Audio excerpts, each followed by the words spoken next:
এটা কি আমার এমপি তার পিছে পিছে কি আমার কি ঘুরতে হবে নাকি?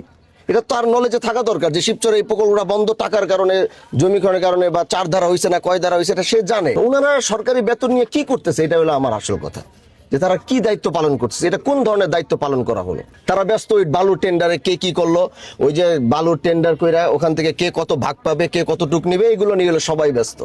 পুরো এই প্রশাসন এইভাবে ব্যস্ত, কে কোনটা থেকে কিভাবে কি করবে, এভাবে তো একটা দেশ চলে না। আমার কথা হচ্ছে আমার শিবচরের আজকে 2টা বছর যাবত এই প্রকল্প বন্ধ, ওইখানে বন্ধ, সে টাকা পায়, সব শুনলাম যে এগুলো ডিসি অফিসে টাকাগুলো রাখা, কিন্তু তারা দিচ্ছে না।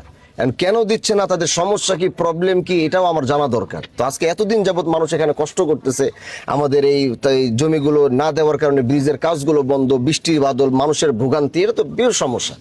তো এইটা তো আমাদের বলার আগে সরকার তাদেরকে বেতন দেয়। ডিসি এখানে আসছে, ডিসির নলেজে আছে না শিবচরে কোথায় কি, তো এটা কি ওনার মাথায় নাই? এটা কি আমার এমপি তার পিছে পিছে কি আমার কি ঘুরতে হবে নাকি? এটা তার নলেজে থাকা দরকার যে শিবচরে এই প্রকল্পটা বন্ধ টাকার কারণে, জমিকরণের কারণে, বা 4 ধারা হয়েছে না কয় ধারা হয়েছে এটা সে জানে। কারে ডাইকে শিবচরে বলবে, যে অফিসারদেরকে বলবে তোমার ওই টিম নিয়ে আসো, আমরা টাকার ব্যবস্থা করে আসুন। ওনারা সরকারি বেতন নিয়ে কি করতেছে এটা হলো আমার আসল কথা, যে তারা কি দায়িত্ব পালন করছে, এটা কোন ধরনের দায়িত্ব পালন করা হলো। তারা ব্যস্ত ওই বালুর টেন্ডারে কে কি করলো, ওই যে বালুর টেন্ডার কইরা ওখান থেকে কে কত ভাগ পাবে, কে কত টুক নিবে, এগুলো নিয়ে হলো সবাই ব্যস্ত।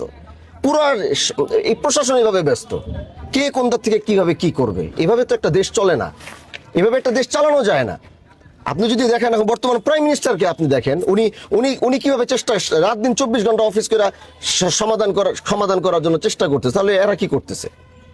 এই জন্য আমার থাকবে যে ডিসি সাহেবের দায়িত্ব শুধু ওই মাদারীপুর 2 আর মাদারীপুর 3 না, মাদারীপুর 1-এরও ডিসি উনি, ওনার এটা দায়িত্ব যে এখানে কিভাবে এটা তাড়াতাড়ি সমাধান করা যায়।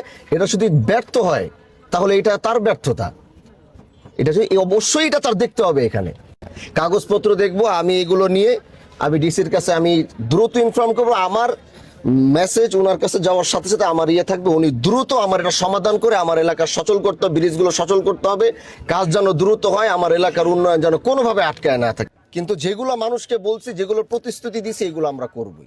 এজন্য আমাদের ইনসাফের আওয়াজও চলতে থাকবে, ন্যায়ের পক্ষেরও কাজ চলতে থাকবে, উন্নয়নের কোনো বাধাগ্রস্ত হবে না, উন্নয়নের জন্য যা করতে হবে আমরা তা করব। এটা আমরা চালিয়ে যাচ্ছি, এটা আমাদের চলবে ইনশাআল্লাহ।